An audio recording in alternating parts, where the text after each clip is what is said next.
Well, hello. This video is a little bit late because I wanted to get it right. A couple of technical obstacles. Forgot to charge a camera. But we're going now. So, I have the pen for you. Of course, you can see the box. Except I just realized I'm sitting in front of it. So we'll do it as the title screen. Moster-Penkala pen.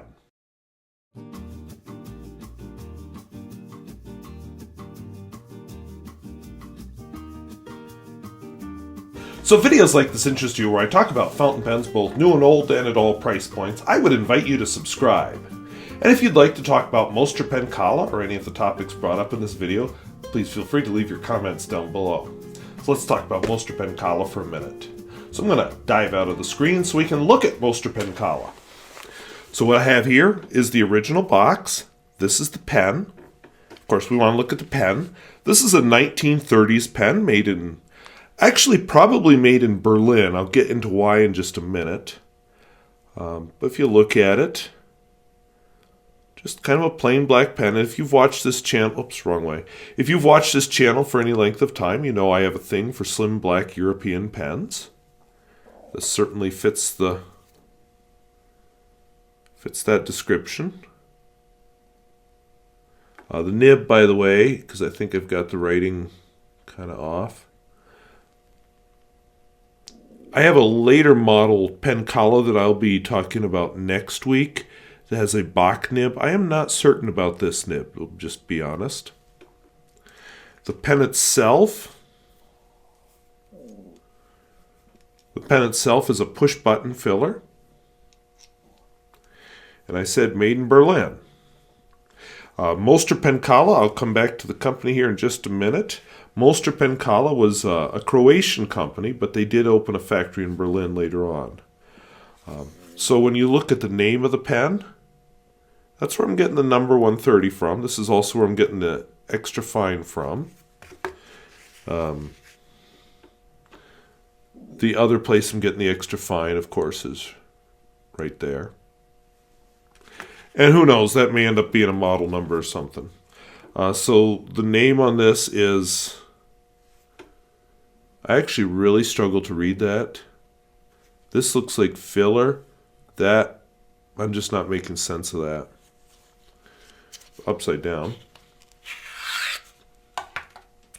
So even though it's in its original packaging, it was sold in this nice little... because that's definitely not vintage. And then, inside... I'm trying to handle this delicately. I'm not going to open this all the time. But this tissue paper really gives me a hint that it might be German. Made in the German factory. I mean, that totally looks like German to me. And it's showing how to use a push-button filler. Moster-Penkala, Berlin SW68. And I should just point out that Moster-Penkala had kind of a nifty logo. Guy with a big ear with a pen behind it. And if you follow some of my links that I provided in my very extensive bibliography, if I do say so myself, you're going to see various forms of that logo. So I don't know what I'd do with the box, but I kind of like the more minimal packaging. I wish more pen manufacturers now would go for that. But the company itself was actually founded around 1911, more formally organized later. But in Zagreb, Croatia, by two gentlemen. One was named Edmund Moster, and the other one was named Edward Penkala. Edmund Moster was a Jewish businessman. That will come up in my next video because I have more to this story. So luckily I have two pens because there's quite a lot I wanted to share, and so I get to split it among two videos. But the fact that I mentioned is religion, and when you start thinking about when and where he was living, you might kind of get a guess why I brought up his religion. Edward Penkala was an inventor. His father was Polish, his mother was Dutch. He started out in medicine, then he switched to chemistry, and he moved to Zagreb in 1900 and worked for the Austro-Hungarian government. In 1906, he patented an automatic pencil, And then Edmund Moster, financed the company to make the pencil in cooperation with Penkala. As I understand it, what was it? Sorry, I had this written down. Anyway, Edmund Moster and his brother owned like 2/3 of the company. Mr. Penkala owned 1/3 of it, which made sense. It grew quite large. And as I said, they expanded. They put a factory in Berlin, and I believe this one's from Berlin. By the time he died, Penkala had about 80 inventions, because this was a profitable invention, but this was actually made after his death. But pens and pencils were not the only thing. In fact, one of them, he heard about the Wright brothers, so he designed and built an airplane and flew it in Zagreb. Sadly, he died of pneumonia in January of 1922 at the age of 50. And from what I have been told, Croatia and Serbia, you're not just buying a fountain pen. You go in and you ask for a Penkala. And from what I could see, he is being kind of made up to be a national hero. And you can see what I saw at the links below. I'm going to point out here one of the faults I found with this pen. At first, it is very wet. So I've got a little blob of tissue paper here. I'm going to de-wet it a little bit before I start writing. What a great pen it actually is. I'm excited to write with this one and show it. Next week, I'll get into some more of the company history, basically post-war, and I will get into Edmund Moster, and I'll talk about nationalization and where the company is now. Because yes, the company still exists.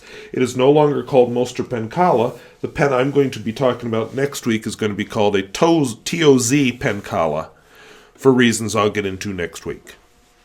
So let's look at this one. But before we look at this one too deeply, I had some comments from some viewers that looks a lot like a Kaweco Dia. Sorry. This is a Kaweco Dia 2. A little bit bigger pen. A lot bigger pen. But I'd say sharing some similarities on the clip. This, what do you call it? This, when you want a word, it's not there. This stuff. I'll think of it as soon as I stop editing this video. Is on both of them, not at the other end. Of course, the Moster-Penkala is a hard rubber. The modern pen is, I'm going to guess, some kind of a plastic. I'm actually kind of curious about modern pens from Moster-Penkala, but I don't own any at the moment, but I'll be looking. Here is a contemporary Kaweco Dia of the Moster-Penkala. So made about the same time, within a few years. Moster-Penkala is 1937. I can't remember if this is 37 or 35, but very close to the same time. You can see some similarity in clips, similarity there. The same word that I can't come up with. This Kaweco is actually a piston filler. And if we look at the nibs, both very flexible nibs. But, the Kaweco has a, Kaweco nib, and the Moster-Penkala has its own nib. They're not, I don't think, the same nib. Feeds, definitely very different. This is the Moster-Penkala, this is the Kaweco. So, that's enough comparison. Let's get a look at how this puppy writes. So this pen has a really big name. What I'm guessing is these were different model numbers depending on if it was sold in the German market or the Croatian market. Also, even with no pressure, as you'll see, I'm struggling with the extra fine. The ink in it is Diamine Sunset.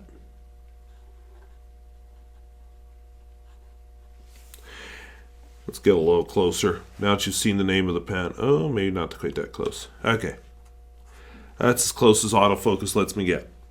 I think you can see. And I don't want to push it. The pen description said I could get up to 3 millimeters. I am leery of pushing it to 3 millimeters. But I will just show you without trying to just barely kiss the paper. Maybe that's an extra fine, but I'm actually making a real effort there to not touch paper. And then, of course, the level of flex I feel comfortable with is there. So yeah, very flexy pen. And it's such a little nib, but dang, it's got a lot of flex in it. It probably doesn't even need to be tested, but wetness and flow.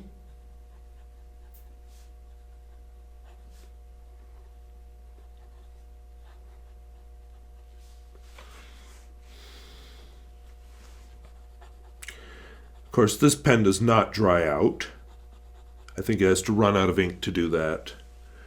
The smear test, we know how that one's going to go.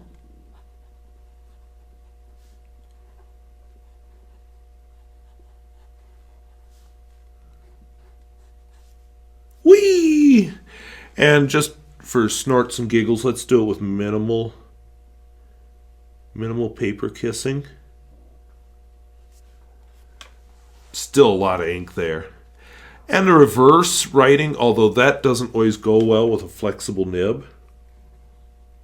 So first sign of trouble, I'll abort.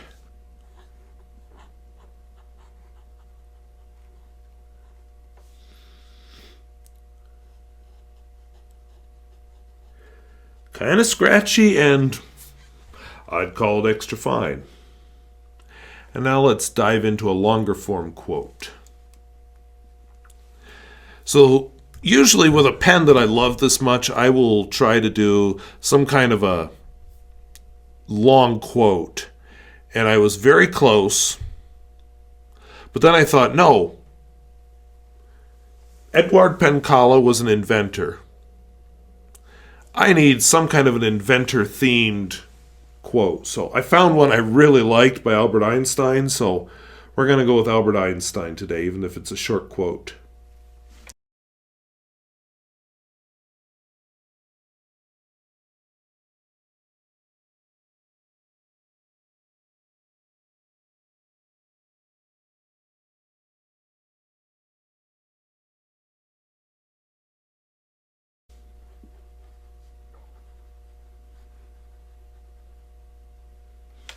And finally, we'll do a Pierre Gustafson test while I make a few remarks. Oops, dropped the cap.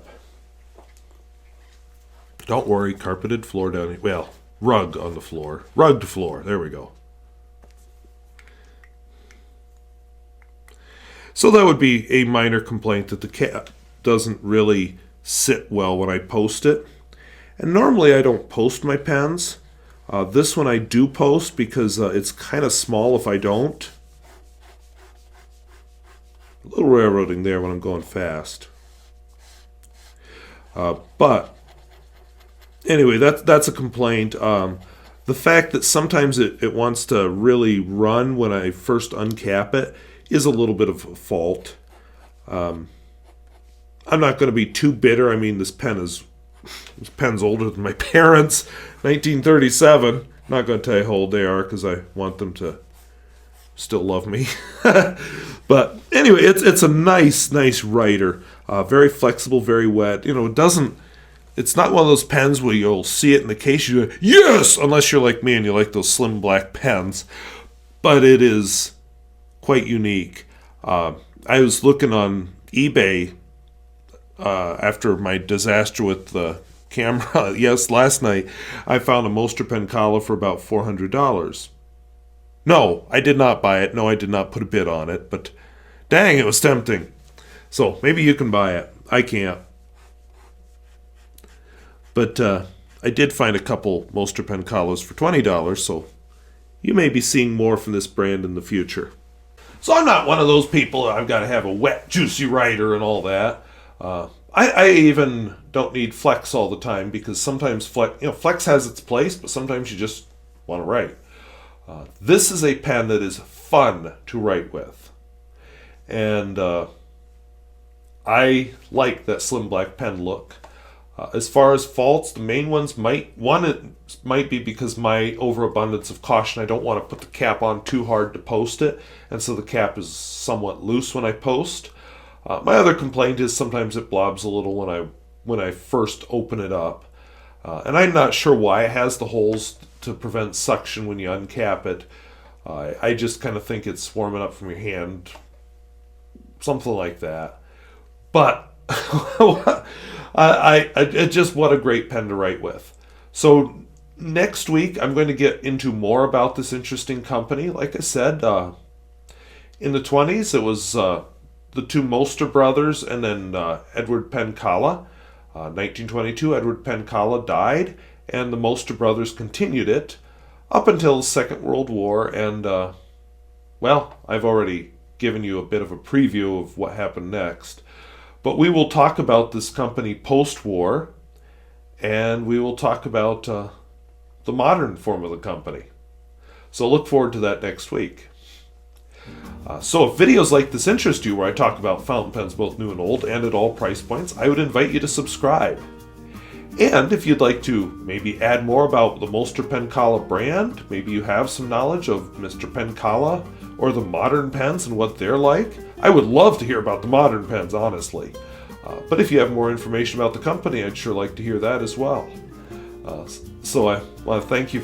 So leave a comment down below is what I'm saying. So I thank, excuse me,